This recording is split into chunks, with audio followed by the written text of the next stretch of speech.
Hello friends, welcome to let's uncomplicate. Myself Geeta. आज हम discuss करेंगे क्लास 6 की एनसीईआरटी बुक हिस्ट्री में चैप्टर 5। इससे पहले हम 4th चैप्टर जो है डिस्कस कर चुके हैं। अगर आपने नहीं देखा है तो प्लेलिस्ट में जाकर हिस्ट्री क्लास 6 की प्लेलिस्ट ओपन करें, उसमें स्टार्टिंग से वीडियो पड़ी हुई है, वहाँ जाकर देख सकते हैं। और अगर कोई प्रॉब्लम आए, अगर वीडियोस नहीं मिल रही हैं तो आप कमेंट सेक्शन में ज़रूर पूछ सकते हैं, मैं पूरी हेल्प करूँगी। अगर ये सेशन पसंद आए तो लाइक शेयर कर सकते हैं, और अगर लगे कि आगे के लिए ये चैनल हेल्पफुल होगा तो चैनल को सब्सक्राइब कर सकते हैं। यहाँ आपको पूरा NCERT handwritten notes plus CDP की पूरी प्रैक्टिस कराई जाएगी, दोनों ही पेपर की। तो चलिए बिना टाइम वेस्ट किए हम चैप्टर जो है स्टार्ट करते हैं। तो सबसे पहले जो चैप्टर 5 है, इसके अंदर चैप्टर नेम है क्या बताती हैं किताबें व कब्रें। तो चैप्टर नेम से ही पता चल रहा है कि इसमें किताबें और कब्रों के बारे में बताया गया है। तो इस बुक में जो है, इस चैप्टर में जो है सबसे पहले वेद के बारे में बताया गया है। तो वेद कितने प्रकार के हैं? वेद जो है 4 है, ऋग्वेद, सामवेद, यजुर्वेद, अथर्ववेद। और ऋग्वेद के बारे में सबसे पुराना वेद कौन सा है? तो सबसे पुराना वेद जो है ऋग्वेद है, और इसमें 1000 से ज़्यादा जो है प्रार्थनाएं हैं, जिन्हें सूक्त कहा गया है। सूक्त किसे कहा गया है? प्रार्थनाओं को। ऋग्वेद में 1000 से ज़्यादा प्रार्थनाएं हैं और इन्हें जो है सूक्त कहा गया है। और ऋग्वेद में ही 10 मंडल की बात की गई है। कितने मंडल हैं? 10। सूक्त का अर्थ होता है अच्छी तरह से बोला गया है। बहुत बार ये क्वेश्चन पूछा जा चुका है कि सूक्त का अर्थ क्या होता है, सूक्त से क्या समझते हैं, सूक्त का मतलब क्या है। तो सूक्त का अर्थ जो है अच्छी तरह से बोला गया, और सूक्त किसे कहा गया है? प्रार्थनाओं को। आगे देखते हैं, ऋग्वेद में जो है 3 देवता की बात की गई है। ऋग्वेद में जो महत्वपूर्ण देवता है वो अग्नि, इंद्र और सोम। अग्नि का मतलब ये आग के देवता, इंद्र युद्ध का देवता, और सोम जो है, सोम एक पौधा है, खास पेड़ से बनाया जाता था। आगे देखते हैं, ऋग्वेद की जो भाषा है, ये भी क्वेश्चन जो है बहुत बार पूछा गया है कि ऋग्वेद किस भाषा में लिखा गया था। तो ये पाक संस्कृत या वैदिक संस्कृत, दोनों में से कोई सा भी ऑप्शन दे सकता है। पाक संस्कृत या इसी को हम क्या बोलते हैं? वैदिक संस्कृत। ऋग्वेद में जो है कितने मंत्र हैं? 128 मंत्र हैं। 1000 से ज़्यादा प्रार्थनाएं हैं, और मंत्र कितने हैं? मंत्रों की संख्या जो है 1028 है।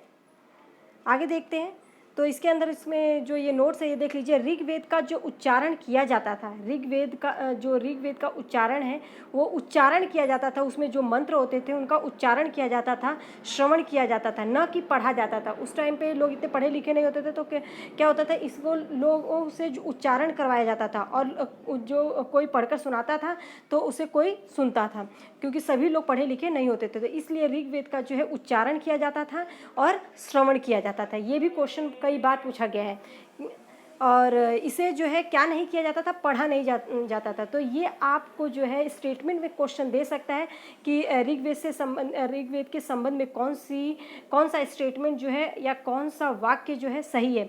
तो ऋग्वेद का उच्चारण किया जाता था, ऋग्वेद का श्रवण किया जाता था, ऋग्वेद को पढ़ा जाता था। तो ऋग्वेद को पढ़ा नहीं जाता था। आपका ये गलत हो जाएगा, क्योंकि ऋग्वेद को पढ़ा नहीं जाता था। ऋग्वेद की जो रचना है वो 3500 साल पहले हुई है। इसका मतलब है कि 3500 साल पहले का मतलब है 1500 BC। 1500 BC। नेक्स्ट आगे देखते हैं, ऋग्वेद में विश्वामित्र नामक ऋषि द्वारा जो है देवियों के रूप में पूजित 2 नदियों का उल्लेख किया गया है। किसने?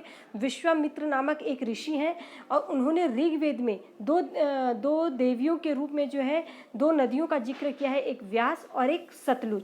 तो देवियों के रूप में ऋग्वेद में किन 2 नदियों की बात की गई है, या किन 2 नदियों की चर्चा की गई है विश्वामित्र द्वारा? तो वो व्यास और सतलज। बहुत सारे ऑप्शन दे देंगे, रावी, चेनाब, व्यास, सतलज, गंगा, यमुना, या इनमें से कोई नहीं। तो आपको पता होना चाहिए कि जो विश्वामित्र द्वारा जो है ऋग्वेद में 2 पूजित नदियों, 2 देवी के रूप में नदियों की जो बात की है वो व्यास और सतलज है। नदियों की तुलना जो है किससे की गई है? घोड़ों से, क्योंकि जिस तरह से घोड़ा बहुत तेज़ी से भागता है, उसी तरह से नदी का पानी भी बहुत तेज़ी से आगे बढ़ता हुआ चला जाता है। जिस समाज में ऋषि रहते थे वहाँ जो है घोड़ों गायों को बहुत महत्व दिया गया है। ऋग्वेद में जो है घोड़ों और गायों के लिए विशेष प्रकार की प्रार्थनाएं हैं, अर्थात ऋग्वेद में घोड़ों और गायों को बहुत महत्व दिया गया है। ऋग्वेद में जो है सरस्वती, सिंधु और सहायक नदियों का भी उल्लेख किया गया है। लेकिन याद रखिए कि ऋग्वेद में अगर बोला जाए सरस्वती या सिंधु की सहायक नदियाँ कौन कौन सी हैं? रावी, झेलम, चेनाब, व्यास, सतलज, जो इसकी सिंधु की 5 सहायक नदियाँ हैं उनकी तो व्याख्या है ही, सरस्वती की भी बात की गई है। किंतु विश्वामित्र द्वारा जो है ऋग्वेद में 2 देवियों के रूप में जिन नदियों का जिक्र है वो व्यास और सतलुज है। ध्यान से इसको पढ़िएगा, इसमें क्वेश्चंस जो है कई तरह से घुमा के पूछा जाता है और इसलिए मैंने टू दी पॉइंट में एक एक चीज़ को आपको क्लियर किया हुआ है। गंगा और यमुना का एक बार उल्लेख है, गंगा और यमुना का बार बार उल्लेख नहीं किया गया है, इसमें सिर्फ ऋग्वेद में गंगा और यमुना का एक बार उल्लेख किया गया है। मवेशी, घोड़े, रथ, तो ऋग्वेद में जो है मवेशियों, घोड़ों और रथों के बारे में भी बताया गया है। ऋग्वेद में मवेशी, घोड़े व बच्चे मतलब पुत्र की प्राप्ति के लिए अनेक प्रार्थनाएं हैं। जिस तरह से पुत्र के लिए प्रार्थनाएं हैं, उसी तरह जो है ऋग्वेद में मवेशियों का भी बहुत महत्व था, घोड़ों का भी और रथ का भी। तो मवेशी, घोड़े और बच्चे के लिए जो है ऋग्वेद में अनेक प्रार्थनाएं की गई हैं कि उन्हें कैसे प्राप्त किया जाए। घोड़ों को लड़ाई में रथ खींचने के लिए प्रयोग में किया जाता था, इसलिए घोड़ों का भी ऋग्वेद में बहुत महत्व था। इसका प्रयोग जो है रथ खींचने के लिए किया जाता था, रथ खींचने के प्रयोग में इसका घोड़े का जो है इस्तेमाल किया जाता था।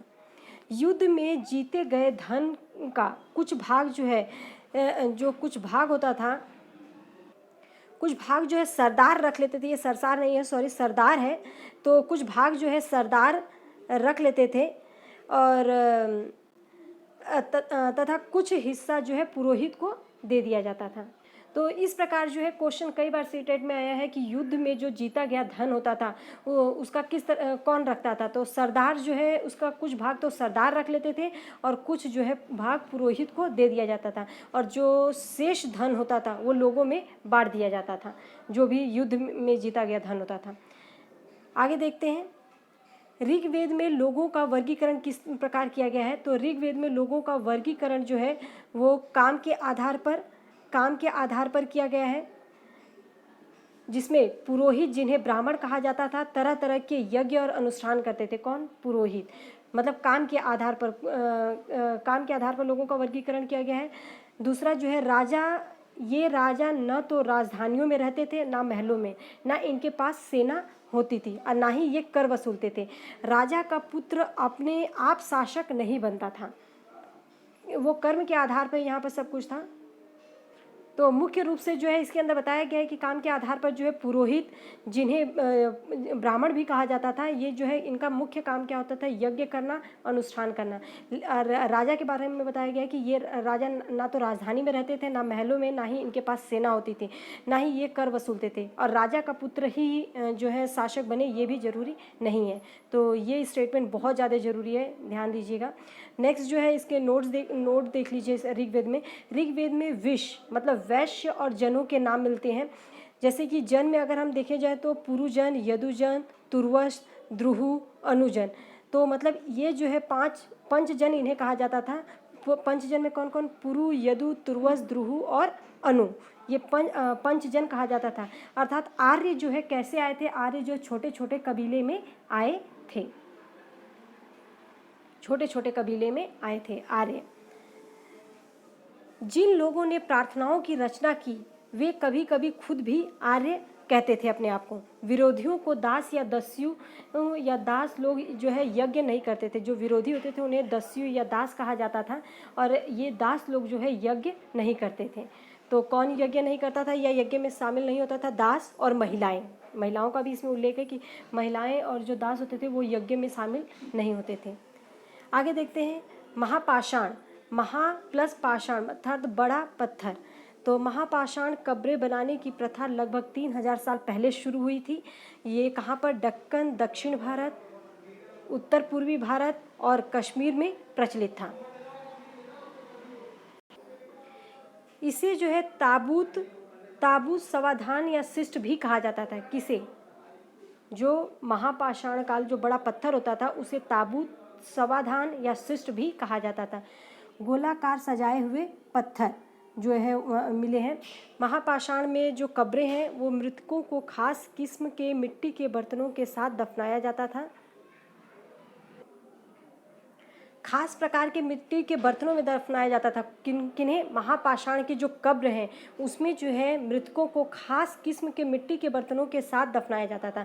और ये मिट्टी कैसे होते थे? काले लाल मिट्टी के बर्तन के नाम से जाने जाते हैं।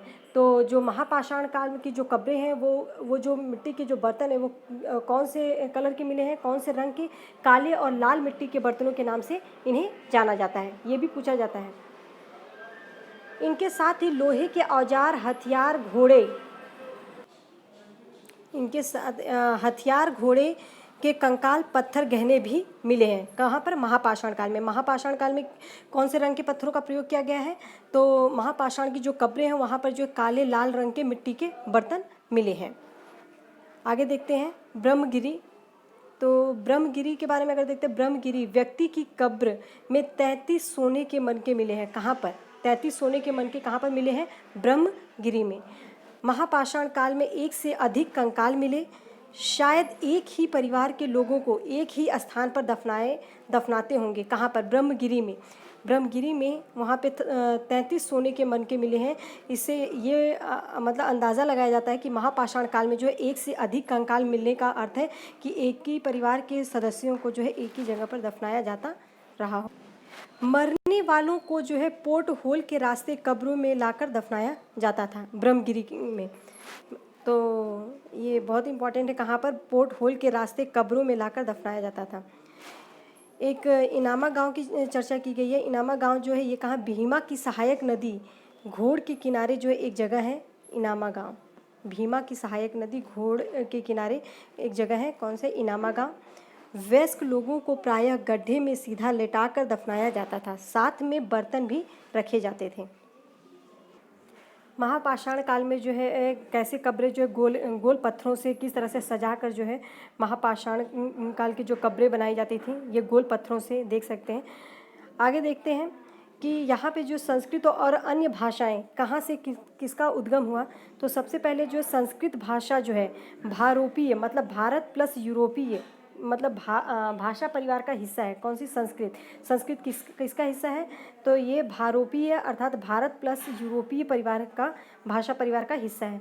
भारत की कई भाषाएं जैसे असमिया, गुजराती, हिंदी, कश्मीरी और सिंधी तथा यूरोप की बहुत सी भाषाएं हैं जैसे अंग्रेजी, फ्रांसीसी, जर्मन, यूनानी, स्पेनिश आदि इसी परिवार से जुड़ी हुई हैं। तो इनमें से कोई सा भी भाषा परिवार दे सकता है। जैसे कि असमिया कौन से भाषा परिवार का है? तो ये भारत यूरोपीय भाषा परिवार का, ये भारोपीय बोल सकता है या भारत यूरोपीय।